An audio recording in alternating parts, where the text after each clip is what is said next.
Из Махачкалы через Гудермес – Назрань. Ретро-поезд «Победа» отправился в очередное путешествие по Северокавказской железной дороге, напоминая о подвигах советского народа в годы Великой Отечественной войны. Этой весной исторический состав совершает свой 15-й маршрут. Из года в год он несет важную миссию – сохраняет память о трагических и героических страницах истории нашей страны. Мы должны и обязаны помнить подвиг тех, кто сохранил нашу страну, дал сегодня нам будущее, и тогда отдав свою жизнь.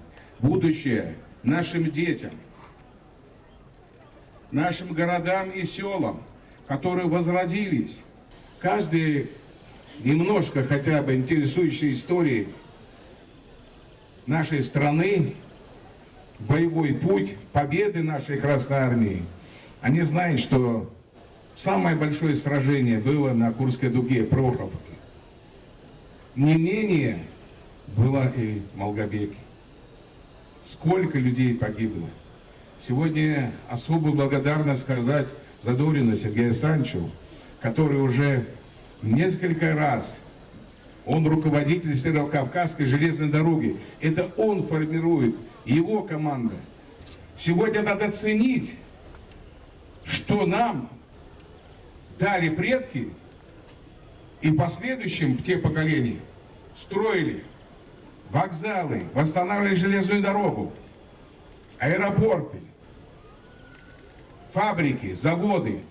Так вот, сегодня, я думаю, если об этом не думать, как правильно говорят, не знаешь или не захотел историю, будущего не будет, не будешь знать, куда идти.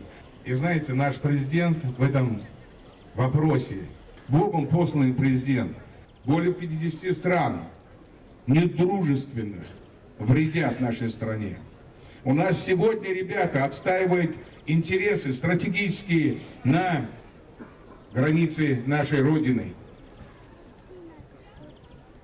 на Украине. Это нелегко, да, есть потери, но все равно общая победа будет за нами.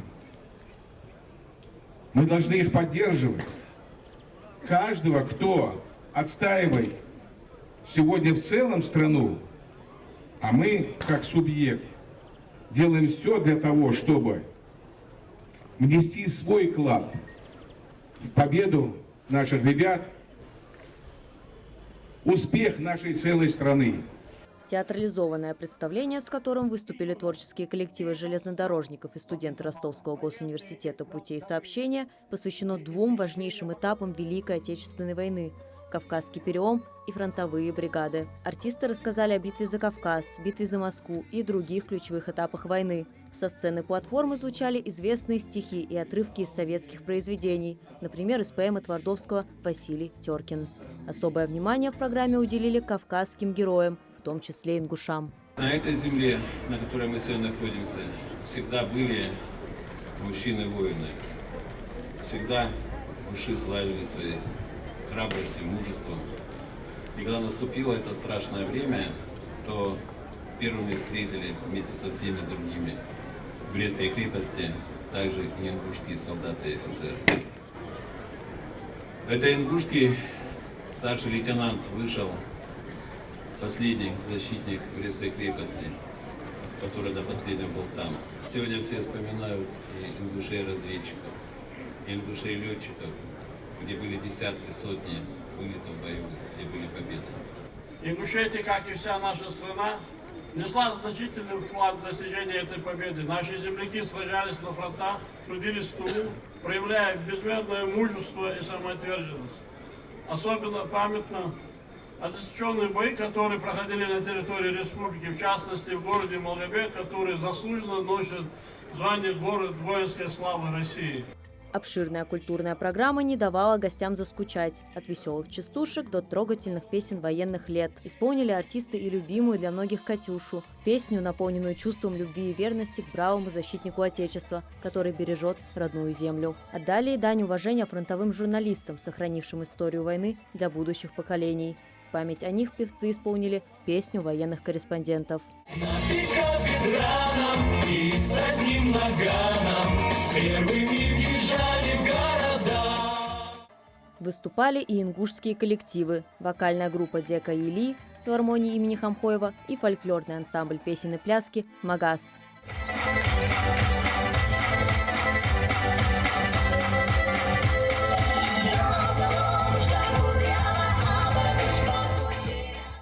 Завершилась концертная программа вокальной композицией «День Победы». А дальше для главы Ингушетии и других почетных гостей провели экскурсию по ретро-поезду.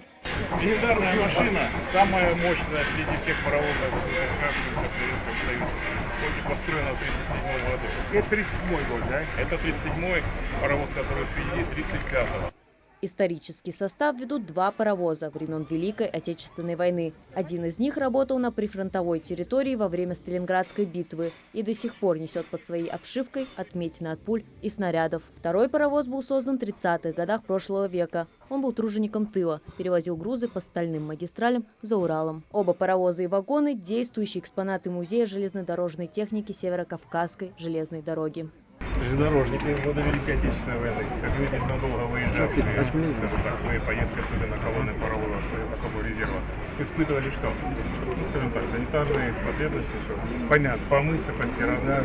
В состав ретро-поезда включены вагоны-теплушки, вагон-салон и вагон-душ. На открытых платформах установлены машина-полуторка и различная военная техника. Все желающие могли детально рассмотреть поезд, который рассказывает историю тех лет. Но порой состав все-таки немного меняется. Каждый год организаторы стремятся внести в поезд что-то новое. То, чего не было в прошлом. Таким уникальным экспонатом, например, в нашем составе поезда является самоходная артиллерийская установка ИСУ-152, которая участвовала в годы Великой Отечественной войны. Громила немецкие танки «Леопарды», «Тигры», «Пантеры», за что ее советские танкисты, советские воины прозвали «Зверобой». Вот такое легендарное имя. Раньше она у нас никогда не использовалась, хотя и стояла в недоотреставрированном виде у нас в музее в Ростове-на-Дону. Но теперь вот она полностью на ходу, но только стрелять не может по понятным причинам. И погружена на одну из платформ и представляет теперь эпоху времен войны в нашем составе. Исторический состав пробыл в Ингушетии чуть больше 3 часов. Впереди его ждет долгое, но увлекательное путешествие. Следующей остановкой ретро-поезда «Победа» станет Нальчик, в который состав прибудет уже завтра вечером. Мария Макиева, Султан Булгучев, Магас 24.